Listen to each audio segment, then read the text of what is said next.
इथे पूर्वी गुफा होती आणि या गुफेनंतर कालांतराने ध्यानगृह होतं.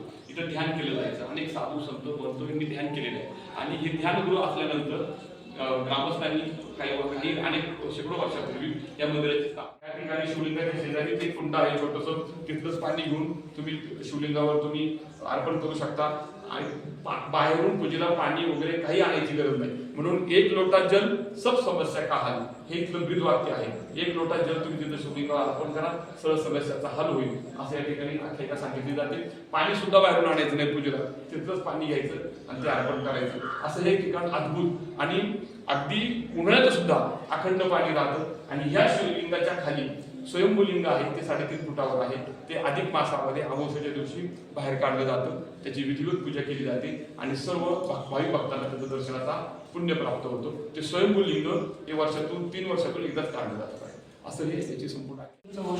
पुन्हा एकदा आता सध्या आपण काम आंबेगाव तालुक्यामध्ये घोडेगावमध्ये एक सुप्रसिद्ध मंदिर म्हणजे हरिश्चंद्र महादेव देवस्थान.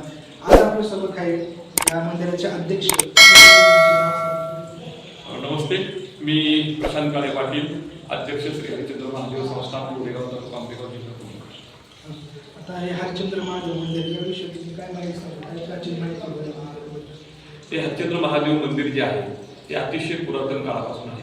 जसं आपण म्हटलो की ज्योतिर्लिंगो से पुराणी हरिश्चंद्र महादेव की कहाणी.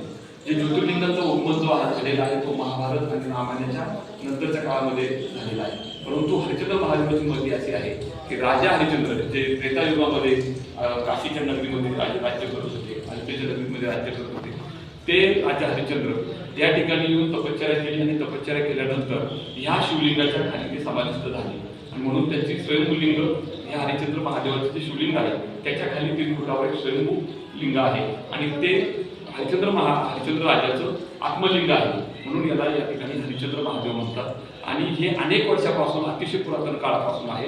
म्हणून याचं ते महत्व आहे. म्हणून म्हटलं जातं की ज्योतिर्लिंगो से पुराणी हरिश्चंद्र महादेव की कहाणी. आणि अशी अत्यंत पुरातन युगापासून ही परंपरा चालवली आहे. इथे पूर्वी गुफा होती आणि या गुफेनंतर कालांतराने ध्यानगृह होतं. इथं ध्यान केलं जायचं. अनेक साधू संत महंत यांनी ध्यान केलेलं आहे आणि हे ध्यानगृह असल्यानंतर ग्रामस्थांनी काही अनेक शेकडो वर्षापूर्वी या मंदिराची स्थापना निर्मिती केली आणि आपल्याला जे आता मंदिर दिसते त्या मंदिराचं दगड देखील झिजलेले आहे. इतकं पुरातन हे मंदिर आहे. त्या झिजलेल्या दगडाचा आता काही भाग काढून नवीन दगड लावण्याचे काम संस्थांच्या वतीनं देवस्थानच्या वतीने या ठिकाणी चालू आहे. इतकं अतिशय पुरातन मंदिर आहे. आता हे मंदिर होतं हरिश्चंद्र मंदिर याबद्दल असं समाज हे असं आहे की ह्या मंदिरामध्ये ही सृष्टीची 3 प्रतीक आहेत. हे हरिश्चंद्र म्हणजे हरी आणि हर, शिव आणि विष्णू यांचं स्वरूप आहे. पलीकडे आहे ब्रह्मेश्वर, हे कुठं तुम्हाला दिसणार नाही, हे ब्रह्माचं स्वरूप आहे. ब्रह्माचं मंदिर कुठंच नाही पुष्कर सोडलेलं, पण इथे ब्रह्मेश्वर मंदिर आहे. ब्रह्माचंच आत्मलिंग म्हणून ब्रह्मेश्वर आहे. इकडे काशी विश्वेश्वर आहे त्या बाजूला साईडला. तर हे साक्षात स्वयंभू काशी विश्वेश्वराचं आहे. म्हणजे ब्रह्मा विष्णू महेश हरी आणि हर इथे एकत्र आहे आणि म्हणून देवी ही बाहेर, कालिका माता बाहेर आहे. कारण हरी आणि हर एकत्र आहे. ज्या ज्या ठिकाणी शिवलिंग असतात त्या ठिकाणी देवीची स्थापना केली जाते. पण या ठिकाणी एक गोष्ट आहे की ते देवी नाही, कारण देवी बाहेर आहे. इथं हरी आणि हर ते दोघे एकत्र आहेत. हरी हर नसे भेदाभेद, हरी आणि हर हे एकत्र असल्यामुळे वैष्णव पंथ, शैव पंथ आणि शाक्त पंथ महाकालीची इथं उपासना करतात. त्यामुळे सर्व पंथ आणि सर्व हिंदू धर्मातले उपासक या ठिकाणी येऊन पूजा अर्चना करतात. इतकंही पुरातन आहे. पलीकडची समाधी ही क्रांतिकारक राया कासार म्हणून या ठिकाणी एक देशभक्त होते, त्यांच्या स्मरणार्थ समाधी बांधलेली आहे. तिकडे कालिका मंदिर आहे, वरती उजव्या सोंडेचा गणपती आहे, दत्तात्रय महाराजांची ध्यानस्थ मूर्त आहे. हे सगळं असं अलौकिक जे पंचदशनाम जुना आखाडा त्यांचा आराध्य दैवत दत्तगुरू आहे. म्हणून त्यांची तिथे ध्यान अवस्था म्हणजे योग निद्रेतली किंवा ज्ञानदानातली मुद्रा आहे. आणि माता कालिका ही योग निद्रेतली आहे. तिचे दोन्ही डोळे असे स्वतःच्या मध्य भागावरती विसंबलेले आहेत म्हणून ती पद्मासनात आहे. समजा आपण महाकालीची मूर्त पाहतो तो उभी पाहतो किंवा 11 विकराळ पाहतो किंवा तिने हात जीप अशी हातबाहेर बाहेर काढलेली पाहतो, पण तिथे नाही, इथे ही ध्यान करते माता. आणि हे ध्यानगृह आहे. साक्षात माता कालिका सुद्धा इथे ध्यान करते. ती महाकालीची ही पद्मासनात मूर्त आहे. हिची मूर्त ही पद्मासन करून ती ध्यान धारणा करते. असं या ठिकाणचं महत्व आहे. अखंड पाणी आहे. या ठिकाणी शिवलिंगाच्या शेजारी एक कुंड आहे छोटंसं, तिथलंच पाणी घेऊन तुम्ही शिवलिंगावर तुम्ही अर्पण करू शकता. आणि बाहेरून पूजेला पाणी वगैरे काही आणायची गरज नाही. म्हणून 1 लोटा जल सब समस्या का हल, हे इथलं ब्रीद वाक्य आहे. 1 लोटा जल तुम्ही तिथे शिवलिंगावर अर्पण करा, सर्व समस्याचा हल होईल असं या ठिकाणी आख्यायिका सांगितली जाते.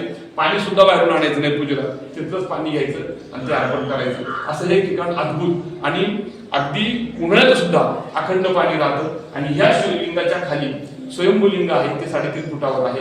ते अधिक मासामध्ये अमावस्येच्या दिवशी बाहेर काढलं जातं, त्याची विधिवत पूजा केली जाते आणि सर्व भाविक भक्तांना त्याचं दर्शनाचा पुण्य प्राप्त होतो. ते स्वयंभूलिंग हे वर्षातून 3 वर्षातून एकदाच काढलं जातं आहे. असं हे त्याची संपूर्ण आख्यायिका आहे. धन्यवाद सांगितल्याबद्दल. एवढी माहिती मोकार माहिती भेटली आहे. मंदिराबद्दल प्राचीन कसं होतं, ती मंदिर स्थापना कधी झाली, किती वर्ष झाली? नाही, मंदिर स्थापना अशी सांगता नाही. मी तुम्हाला म्हणलो ना की त्रेतायुगापासून ही परंपरा चालू आहे. त्रेतायुगापासून म्हणजे राजा हरिश्चंद्रांचे जो काळ आहे तेव्हापासून त्यांनी इथं समाधिस्थ झाले किंवा ध्यानधारणा केली, तेव्हापासूनची ही प्रक्रिया आहे. त्यामुळं हे याचं साल असं निश्चित नाही सांगता येणार. हे अनादी काळापासून चालू आहे. 1000-2 वर्षापूर्वी नाही, 1000 वर्षापूर्वी नाही. रामायणाचा काळ हा साधारणतः 10,000 वर्षापूर्वीचा आहे. आणि त्याच्या अगोदर 35 पिढ्या राजा हरिश्चंद्र त्यांच्यामध्ये जन्माला आले. आणि 35 पिढ्यांनंतर प्रभू रामचंद्र जे इक्ष्वाकू वंश आहे त्याच्यामध्ये जन्माला आहे. म्हणजे प्रभू रामचंद्राची 35वी पिढी राजा हरिश्चंद्र आहे. म्हणजे ती किती जुनी असेल त्याचा आता अंदाज तुम्ही बांधा काही गणित तज्ञांच्या साह्याने. धन्यवाद सांगितलं. वेळाचं कारण आले माझ्यासाठी माहिती दिली. धन्यवाद, थँक्यू.